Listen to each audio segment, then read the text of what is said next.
Le confort tue les rêves.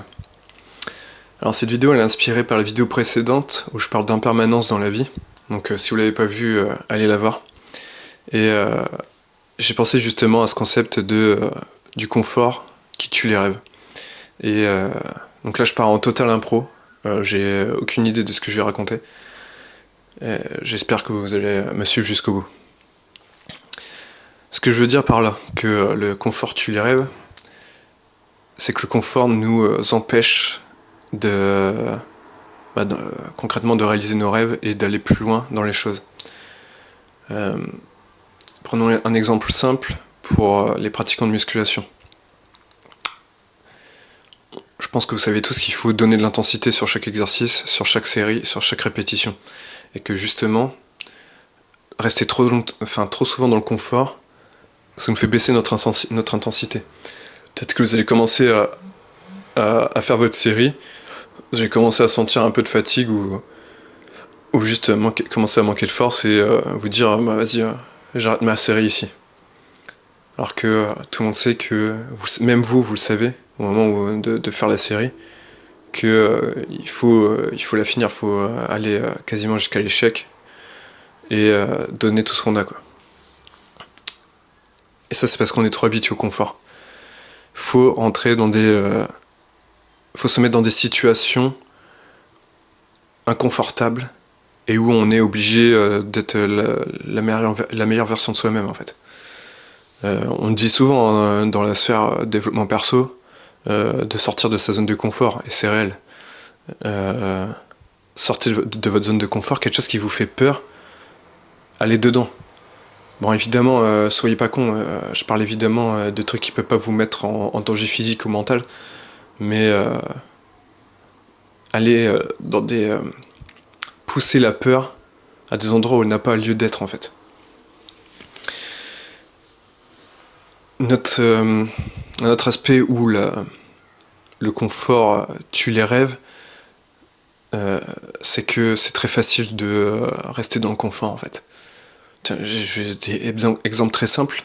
Vous avez peut-être des projets, vous avez peut-être envie de créer certaines choses, mais vous avez peut-être un taf un peu chiant la journée ou je sais pas quoi, et du coup, vous rentrez chez vous, et votre réflexe c'est juste de vous poser dans le canapé et, je sais pas, d'allumer la télé ou je ne sais quoi, et du coup de succomber au confort plutôt que de pousser un peu plus, aller plus loin, essayer d'avancer sur ce projet.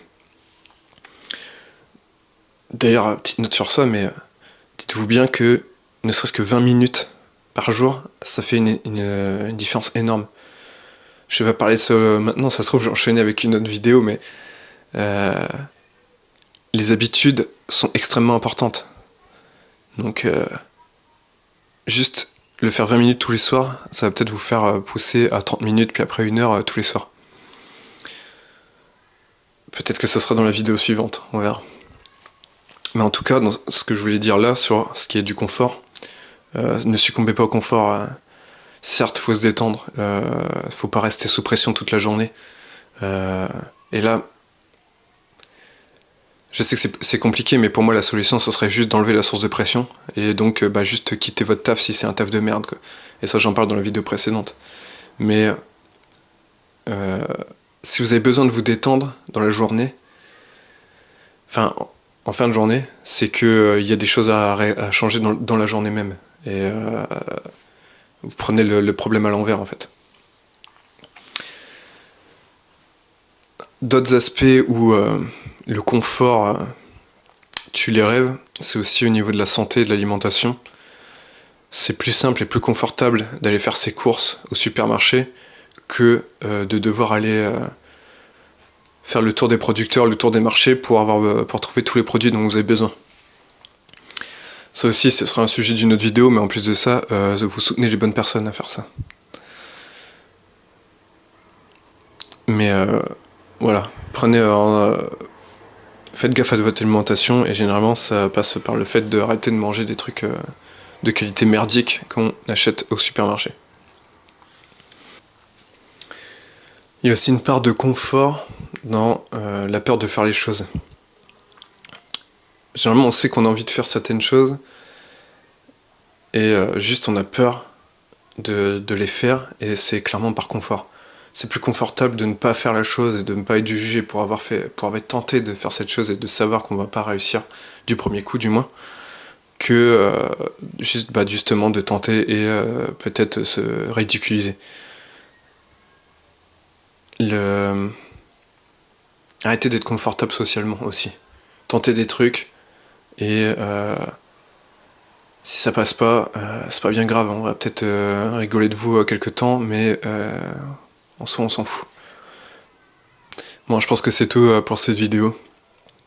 J'essaie de trouver d'autres choses à dire, mais là je trouve pas, et donc l'impro a ses limites.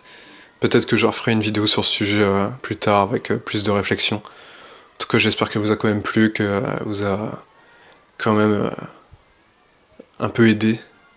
Et si c'est le cas, faites-le moi savoir, hein, ça fait plaisir d'avoir des retours.